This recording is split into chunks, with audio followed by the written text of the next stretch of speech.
Little behind the scenes, I had to spread Blob's legs out really far like a WWE host interviewing a wrestler in order to get him in this shot. Otherwise, he's way up here, but that's okay. Ooh, good looking Brotherhood.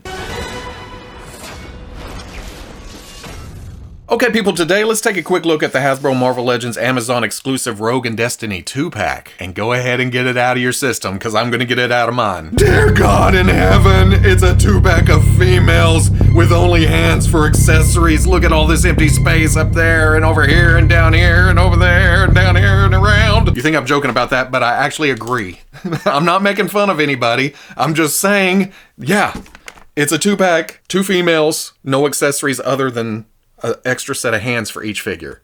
That's all you're getting here. And if I paid attention to my budget more, I would wait for clearance or Black Friday, since that's right around the corner. I didn't even realize how close we were to that. Maybe I should have waited, but I'm old school X-Men through and through, and I cannot help myself when it comes to characters from that era to finish out those teams. So I was excited. Well, I say I was excited. When I put my pre-order in, I was like, yes, I will go ahead and buy that now.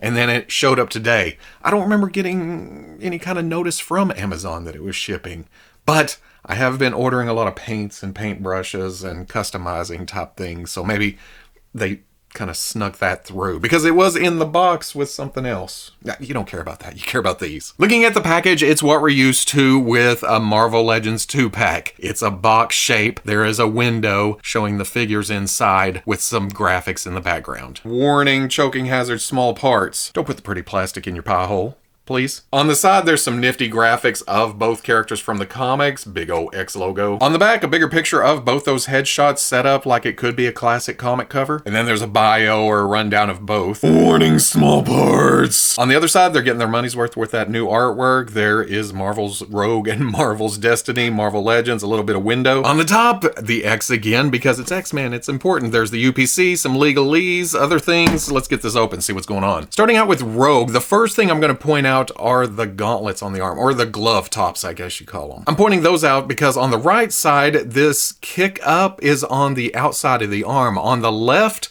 it's on the back of the arm. But that's an easy fix because they are removable, and you can turn it and put that to the outside in the proper position. At least I think it's the proper position. And then plug the hand back in, and you're in business. But then looking at the overall figure, this is a nice representation of her first appearance. It's the dark green suit with light green accents. And going back to here, what I really like is that most of it's done with raised edges or overlays. I did say most of it. We'll get to that. There's the glove tops or gauntlets, bracers, whatever. And then there's the new torso with kind of that closed jacket hood look. This is an overlay. That does get in the way of articulation, even with the joint.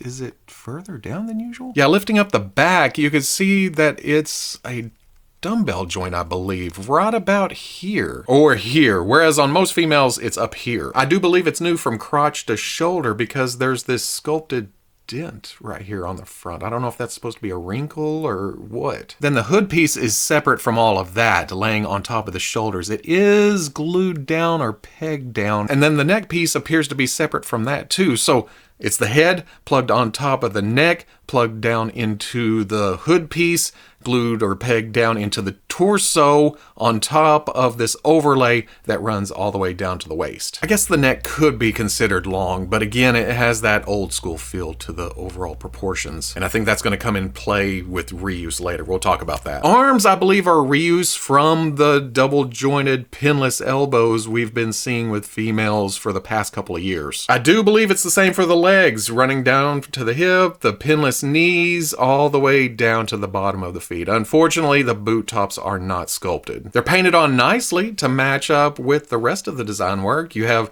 the light up at the neck, running down the middle, the bottom of the coat, the top of the gloves, the top of the boots. Yeah, it would have been cool if that was raised edge. But as nice as the costume is, it's the face, it's the head that is the focal point. I understand why a lot of people don't like this, because it's not the Rogue that most people have known over the past 30, 40, or somewhere in there. I don't remember how long it's been. But this was her first appearance. This was her Brotherhood of Evil Mutants phase. She's supposed to look a little evil. And yes, that's what her hair looked like. There is the iconic skunk stripe, but the rest was just slicked back. What I'm looking at are those eyes. Holy moly, are those printed on nicely. Up on the shelf, it's gonna look just fine. And the same goes for Destiny, who, full disclosure, is one of the main reasons I bought this set. I needed this to finish out the Brotherhood / Freedom Force. She was around a lot longer than Rogue was, as far as Brotherhood goes. Simple design. It's a blue swimsuit with high boots and high gloves and a cape. Cape comes off kind of weird because of this big radius down at the bottom, where most capes would come down to points.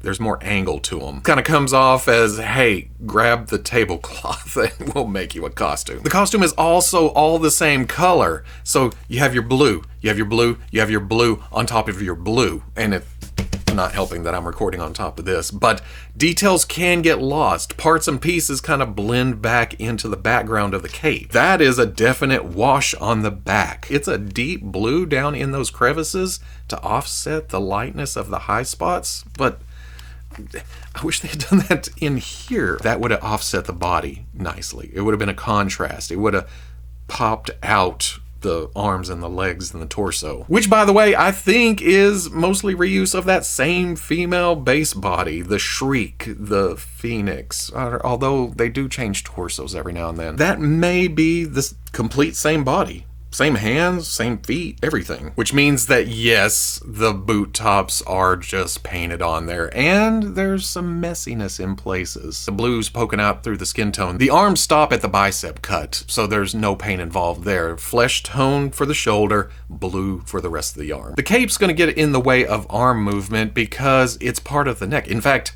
it is the neck. It's glued down or pegged in right at the top, and then that joint is part of the cape.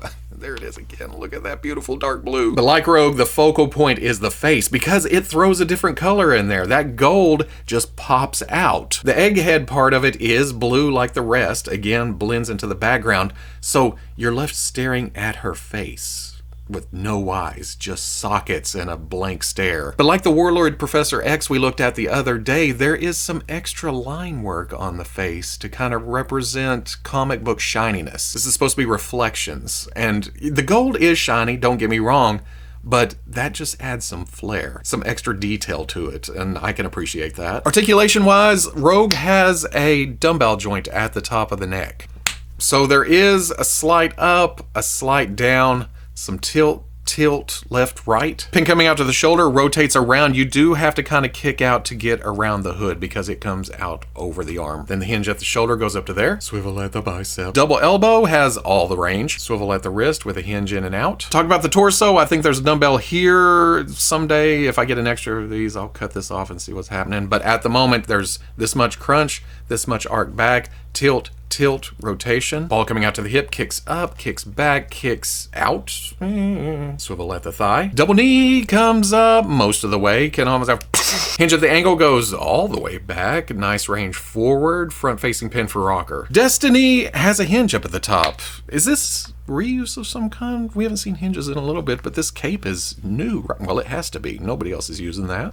So she can look way up, way down. So much tilt, which is kind of exaggerated because of the height of the head. Something will attack from that way and that way. Like I said, the cape's going to get in the way of the arm. Pin coming out, rotates up to there, and then hinges up to there. Same arm's not going to go over those again. Dumbbell at the mid-torso, crunches a little, arc back, tilt, rotation. Ball coming out to the leg, kicks up, kicks back, kicks out. Yeah, it's the same as the other figure all the way down. For accessories out of the package, Rogue comes with 2 fists. Then she comes with 2 splayed out hands, but I like the fists on Rogue, so I'll leave those in. Flip side of the coin, I'm gonna leave these splayed out hands on Destiny because they feel appropriate. But if you want yours to go rock'em sock'em, she does come with a set of fists. Size-wise, Destiny stands at about 6 3/8, while Rogue is a little under 6 1/8. This was the biggie, getting Mystique's Brotherhood together. Sure, there was a few other characters that rotated in and out, but for me, this is the core group. And even then, Rogue didn't last very long, at least in my mind. But then throwing Spiral and Spider-Woman in, you can also do Freedom Force, or at least the core group of that, because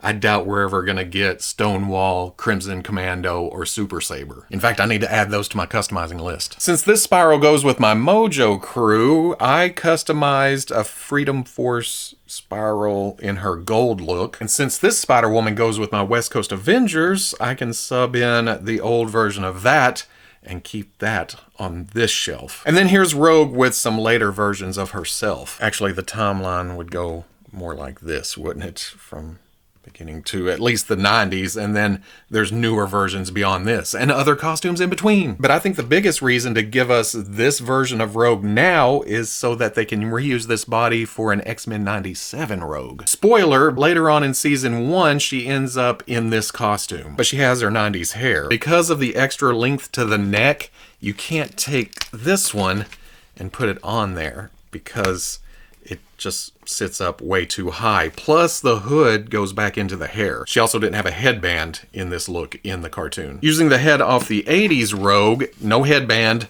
wrong hairstyle, but because of the length of the neck on it, it looks a little better proportionally. So at the end of the day, consider me happy because this is just more gravy on my steak and potatoes. But I can understand how this may not be for everybody. It goes back that it's not the most action-packed of characters when it comes to Destiny. It's one of Rogue's less popular looks from way back in the day. And it's two females in a big box with empty space and barely any accessories. Somebody commented on my Instagram about wanting more accessories, and I asked, well, what else could have been added? And they said, unmasked head for Destiny, which makes complete sense. You know, have the glasses and everything on Irene's head. Destiny's diaries or books, or what were they called, where she wrote down all her predictions or what she saw in the future. But there's not a lot that could have been added to this Rogue. Like I mentioned, she does appear in this costume in X-Men 97, so it would have been cool to get that head here. But in the cartoon, the light green is all white, giving it a more kind of modern flair, more contrast. So I'd much rather have that as a separate release painted correctly. And sculpt the boots on while you're at it too, since it's a single release and in one of the more popular Marvel things in the past year. If you're watching your budget or these aren't really high up on your list, wait it out. See what happens here in the next couple of months because, like I said, Black Friday is right around the corner. Me, I don't regret spending the money here, but I may not be the best gauge. X-Men is gonna just get me excited. You could tell during this whole review, I was just happy as a clam, just big and shit. Just give me more Brotherhood, more X-Men. Or Freedom Force. Boy, a 3-pack with Stonewall, Crimson Commando, and Super Saber would be sweet. But not the most well-known characters to be putting in a 3-pack. I doubt if they'd even make a 5-pack with a Wolverine and a Spider-Man, just to try to just buffer it a little bit. So yeah, customizing. Anyway, Rogue, Destiny, good addition to the Brotherhood / Freedom Force.